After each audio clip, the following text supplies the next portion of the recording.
Salut mes soldats, merci de m'accorder votre précieux temps et bienvenue dans cette nouvelle vidéo.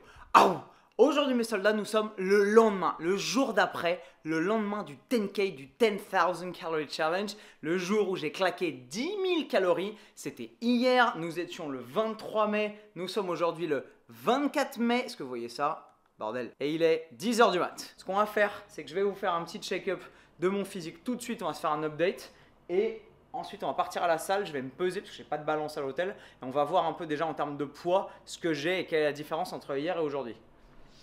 Regardez ça. Ah tiens, si vous vous demandez ce que c'est que ça c'est la raison pour laquelle l'update et la publication de la vidéo du 10K va prendre du temps. C'est que rien que pour transférer toutes les vidéos, les rushs d'hier sur mon disque dur pour pouvoir le monter, on en a pour 3 heures. Il y a 75 gigas de données. Donc je peux vous dire que le montage va être coton. Donc si vous l'avez vu et que vous l'avez kiffé, allez mettre un pouce bleu dessus parce que ça voudra dire que je me suis cassé le cul. Je m'attendais à me réveiller complètement dégueulasse. Genre vraiment flotteux, voilé et ainsi de suite. Et au final, là je relâche. Profite. Je m'attendais à me réveiller avec un beat genre vraiment, voilà, là je pousse au max, vous voyez. Et franchement, ça va, je m'attendais à être ballonné vraiment comme si j'avais eu une indigestion alimentaire et c'est pas le cas. Donc je suis moins sec qu'hier, ça se voit, mais honnêtement, ça va, j'ai vu pire. On a tous vu pire, je pense. Je m'attendais à être vraiment crâne et franchement, bah c'est pas aussi dégueulasse que ce que je croyais. Alors, j'ai eu de façon intelligente et stratégique, mais ça je vais vous en parler dans la vidéo aujourd'hui, j'ai eu un tel niveau d'activité hier mes soldats qu'il est possible que j'ai vraiment limité la casse en termes de stockage de gras. Je vous explique, hier vous m'avez vu faire une séance tout seul le matin où je suis allé faire une séance de jambes, donc c'est pas le meilleur entraînement de ma vie mais en termes de volume c'était plutôt solide. Ensuite on est à Bangkok. À Bangkok on marche beaucoup parce que j'ai pas mon scooter comme quand je suis à Paris. Donc hier regardez, j'ai marché 21 000 pas. 15 bornes. 15 bornes. Et ensuite, je suis retourné à la salle sur les coups de 17h30, 18h, 17h30. Et là, je me suis mis un énorme training que vous avez vu avec l'edit. En arrivant à la salle, c'est après m'être levé de ma sieste, j'étais super faible, super mal. Je me suis dit que ça allait être un workout absolument pourri. Et en fait, bah, au fur et à mesure, l'échauffement, tranquillou, je sais pas, j'ai trouvé une espèce de nouvelle énergie. Alors normal, j'avais 8000 calories dans le bide, donc l'énergie j'en avais à profusion. Et je me suis mis une séance de débilos. Je filmais tout seul, je déplaçais mon trépied et ainsi de suite. Mais la séance que j'ai faite était vraiment efficace. Donc en fait, si on regarde bien, je me suis levé à 6h15 après avoir dormi 3 heures, donc super peu. Et j'ai fait une journée de 6h à 3h30 du mat, sur laquelle j'ai marché 15 bornes, sur laquelle j'ai fait 2 trainings. Un training de jambes, un leg day. Généralement, les gens, ils font un leg day, ils sont au bout de leur vie, ils s'entraînent 3 jours après. Un leg day plus un très gros training avec beaucoup de volume, donc du stress métabolique, de la production de lactate, une grosse activation des fibres musculaires et ainsi de suite. Donc, j'ai dû m'entraîner peut-être 2h30 ou 3 heures dans la journée. Et en plus, j'ai marché 15 bornes. J'ai fait 15 km, 21 000 pas. Donc j'ai eu une très grosse activité, une très grosse dépense calorique. Plutôt content de cette expérience. Ce matin, je me suis réveillé, j'étais pas top. Hier soir, j'étais au fond du trou. Mais là, j'ai plutôt la pêche. Ce qu'on va faire, c'est qu'aujourd'hui, on va essayer de limiter un peu ces apports caloriques parce que j'ai pas faim et j'ai pas envie de bouffer. Ah si, quand je vois ça, j'ai faim. Ça, vous voyez, j'ai beau avoir bouffé 10 000 calories, ça, il va falloir, je pense, que je les offre à la réception de l'hôtel parce que sinon je vais les déglinguer. Là, je vais aller marcher, on va se faire une petite séance de cardio, histoire de se remettre un peu en jambes, sortir, profiter un peu de la ville, travailler, pas rester comme une merde dans son canapé et attendre la mort. J'ai fait une connerie, pas du tout stratégique hier, c'est que j'ai acheté beaucoup trop de bouffe. Regardez ça, ça c'est tout ce qui reste.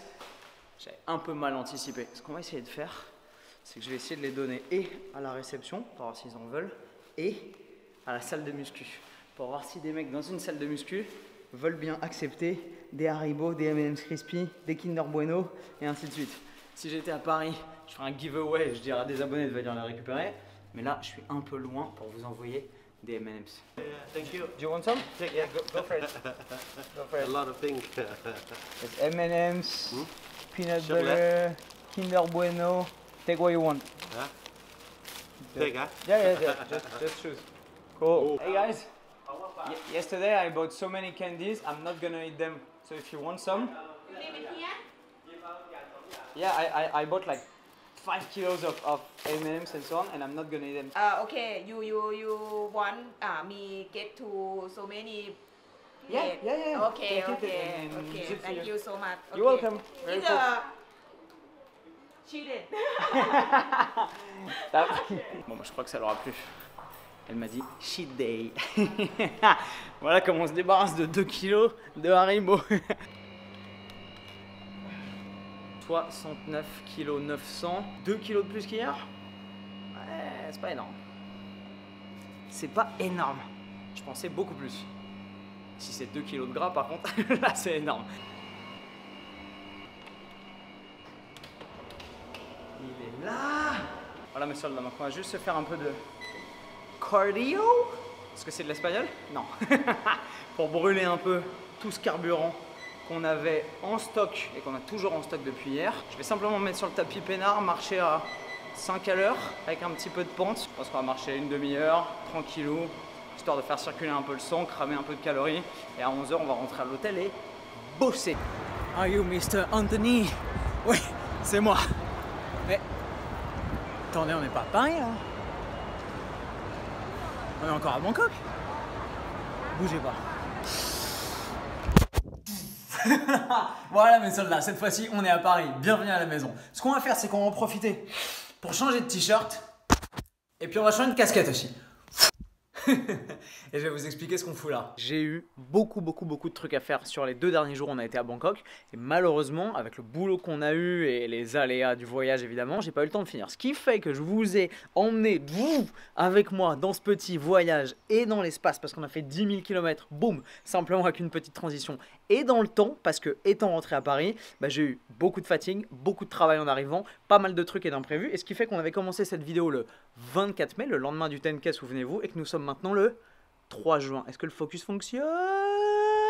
Ce qu'on va faire mes soldats, c'est que je vais vous dresser un bilan de ce 10,000 Calorie Challenge en 3 points. D'abord, l'intérêt du challenge, parce qu'il y a beaucoup de gens qui m'ont posé la question. Ensuite, la stratégie que j'ai mise en place pendant le challenge et éventuellement après. Et ensuite, et enfin, les conséquences du 10 000 Calorie Challenge. Et on se fera un petit physique update, même si c'est pas glorieux, mais au moins vous verrez en pleine lumière, en pleine vérité, à quoi vous attendre après un 10 000 Calorie Challenge. Alors mes soldats, premier point, on va parler de l'intérêt de faire un 10 000 Calorie Challenge. L'intérêt, comme dans Fred et Jamy avec des petits panneaux. L'intérêt, mes soldats, est une question qu'on m'a beaucoup posée. Ouais, pourquoi tu fais ça? Ouais, c'est un défi complètement débile. Ouais, franchement, je vois pas l'intérêt. Ouais, mais à part grossir, c'est quoi l'intérêt? I know. Je sais mes soldats, je sais. Le but du jeu n'était pas de faire quelque chose de scientifiquement extrêmement captivant ou de partir au bout de moi-même ou de réaliser une expérience humaine du type marcher sur la lune. Non, le but c'était tout simplement de m'adonner à un défi un petit peu débile centré autour de la bouffe, tout simplement parce que j'aime me donner des défis débiles et j'aime bouffer. C'est aussi simple que ça. J'aime la bouffe. Qu'est-ce que vous voulez faire à ça? J'aime ça. Tous les gens qui me connaissent vraiment savent à quel point j'aime la bouffe et à quel point je suis gourmand. Et oui, mon but c'est aussi de vous montrer que c'est tout à fait compatible d'être gourmand avec une carrière de coach, c'est tout à fait compatible avec une carrière dans le fitness, avec une passion pour le sport et le progrès. Donc le but du jeu, c'était de faire un truc un peu centré autour de la bouffe, parce que je dois avouer vraiment que humainement, l'idée de faire un défi centré autour de la bouffe m'excite. On va pas forcément se taper une compétition du plus gros mangeur de hot dog, quoique, mais ça m'excitait tout simplement de voir combien je pouvais déglinguer de calories en une journée et si j'étais capable de taper ce fameux 10 000 calories challenge. Donc même si le challenge paraît débile à certains, moi j'adore bouffer et forcément le challenge du coup me paraissait intéressant. Deuxièmement, j'aime les défis, je suis un compétiteur, je suis sportif, vous le savez, j'aime bien les trucs un peu débiles. Il y a 3 ans, j'ai fait le Mud Day, je l'ai fait en slip de Borat. Si vous n'avez pas vu ma tenue pendant le Mud Day en 2014, je vais être sympa. Voilà. Mais j'aime les trucs débiles qui n'ont pas forcément de sens et qui vous emmènent un peu au bout de vous-même dans des conditions un peu connes. Le 10K c'était aussi ça. Est-ce que courir le Mud Day en slip de Borat en 2014 c'était pas une expérience débile aussi? Si, c'était débile pareil. Est-ce que ça veut dire que parce qu'on est un garçon soi-disant intelligent il faut faire que des trucs intelligents? Non mes soldats, je suis partisan aussi de temps en temps de péter des câbles, de mettre un peu son cerveau sur off et de faire des trucs gratuits, débiles pour le plaisir. On est des êtres humains après tout. On n'a qu'une seule vie. Faire des trucs malins, structurés, scientifiques, validés, c'est génial. Et dans une dynamique didactique et dans une dynamique de progrès et de partage des connaissances, c'est évidemment toujours ma posture. Je suis, vous le savez, pour la validation des connaissances, la construction structurée d'un raisonnement pertinent, mais dans la vraie vie, on est des êtres humains, il faut savoir se faire plaisir et lâcher un peu de lest. Voilà pour la question de l'intérêt. Pour le deuxième point de ce bilan, mes soldats, on va parler un peu de stratégie. Wouhou! La stratégie, ou plutôt les stratégies que j'ai mises en place pour réussir ce 10 000 calories challenge. Sur l'alimentation, mes soldats, la stratégie était toute bête et c'est aussi un des intérêts de ce challenge, même si je ne l'ai pas mis en avant dans la vidéo, mais c'est aussi l'idée. Ça a été tout simplement d'inverser la logique du volume alimentaire. Si vous avez vu ma vidéo sur le volume alimentaire, génial. Si vous ne l'avez pas vu, allez faire un tour, je vous la mets juste ici dans cette vidéo. Je vous explique comment, quand vous êtes en sèche ou que vous essayez d'optimiser vos calories pour manger sainement, être heureux avec ce que vous bouffez et faire des progrès, vous pouvez tirer parti de cette logique et de ce concept du volume alimentaire. Là, mes soldats, le but du jeu pour pouvoir enquiller 10 000 calories dans la journée était exactement l'inverse. Le but du jeu, c'était de ne pas être trop ballonné, de ne pas avoir le ventre qui gonfle et de ne pas être plein et pouvoir enquiller encore des calories. C'est pour ça donc que j'ai fait des choix qui sont super marrants et qui sont un peu stratégiques. Au lieu de manger des sushis, alors que j'avais envie de taper des sushis parce que le riz occupe pas mal de volume mine de rien pour pas extrêmement de calories, et ben j'ai tapé des trucs beaucoup plus caloriques avec moins de volume. J'ai tapé des donuts le matin, j'ai tapé des noix de macadamia qui étaient extrêmement intéressants en termes de volume calorique, j'ai tapé des burgers, j'ai tapé des frites et ainsi de suite. Ça, c'était la stratégie sur l'alimentation. Donc j'étais plutôt content du résultat. Mission accomplie. On va maintenant parler, mes soldats, de la partie que vous attendez le plus, j'en suis sûr, les conséquences du 10 000 calories challenge et l'après. Conséquences. Les conséquences, c'est tout simplement la réponse à la question « Antoine, t'as grossi ? Si je fais ça, je prends 10 kilos dans la journée.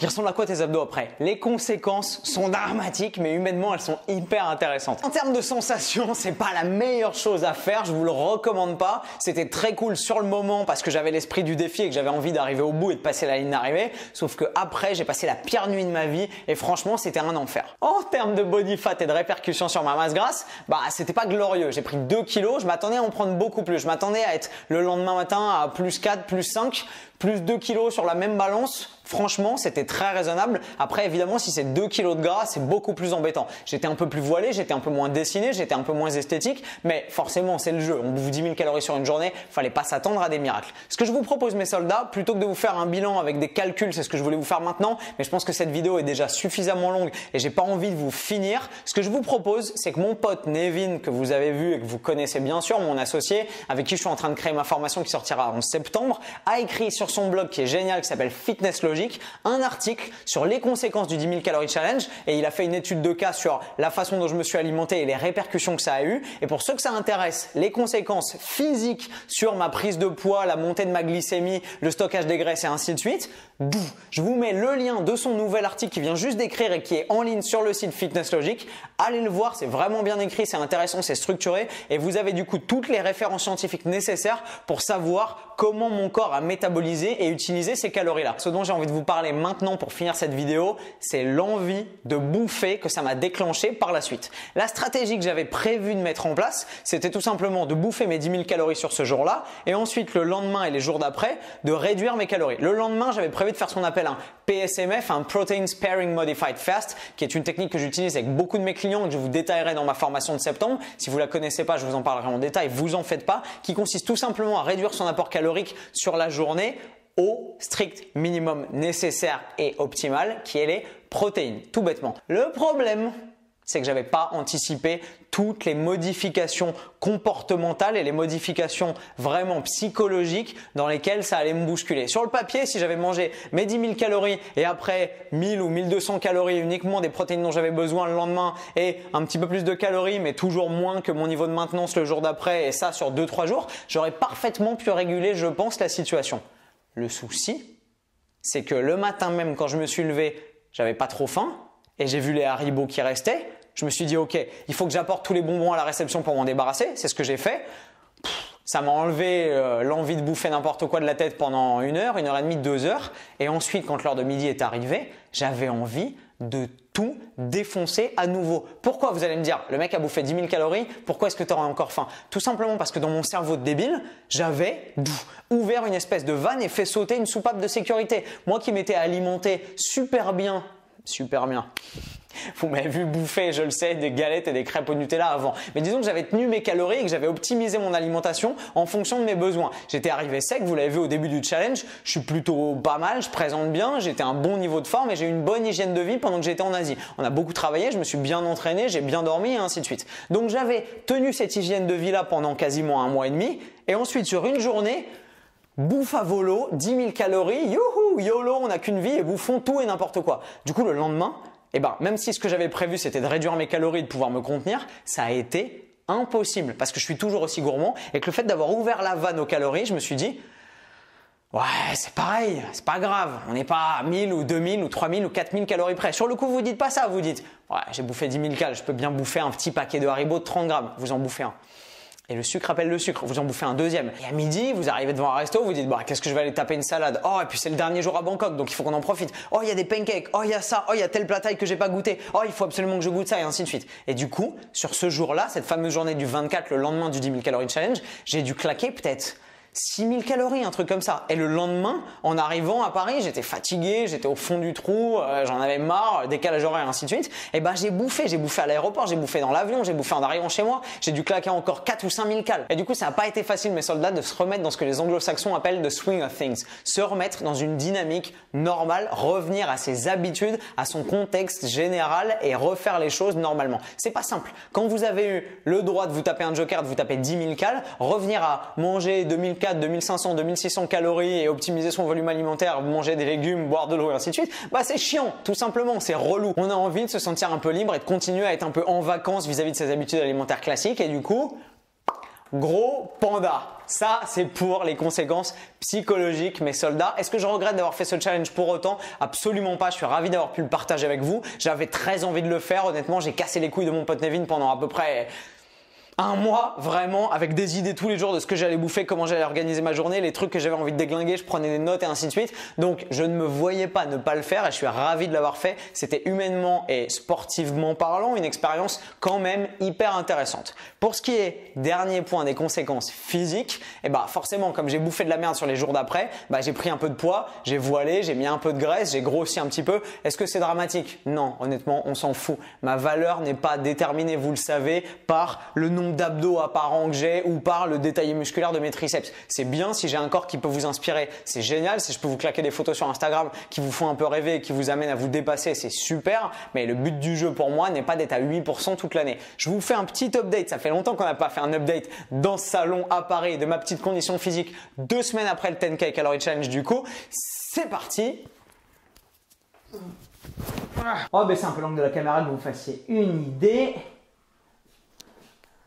Voilà mes soldats, 70 kg toujours, 2 semaines après, contracté, relâché. Si vous voulez comprendre encore une fois avec plus de précision les conséquences physiques sur mon métabolisme, sur le stockage de mes graisses et ainsi de suite, allez, je vous en conjure, jetez un œil doux à l'article de mon buddy Nevin sur son site Fitness Logic, vous en apprendrez énormément, je vous l'assure. Voilà mes soldats, cette vidéo est terminée, j'espère qu'elle vous a plu, j'espère que je vous ai pas trop saoulé avec les détails de ma sensiblerie à la mort moelle-neu et est-ce que j'ai grossi, est-ce que j'étais fatigué, est-ce que ça m'a poussé à faire le boulimique et à boulonger davantage, mais c'était un peu le but aussi de ce challenge, c'était de voir comment j'allais me comporter et comment j'allais me sentir après et il y en a beaucoup d'entre vous qui m'ont demandé de partager mon ressenti et mon expérience des conséquences de ce challenge. Donc, c'est chose faite. On pourra ensuite, très bientôt, revenir à des vidéos normales. Arrêtez les conneries? Pas sûr. Je vais continuer, évidemment pas tout de suite, mais bientôt à vous faire des défis débiles. Tout simplement parce que dans le fond, vous le savez, je suis un débile.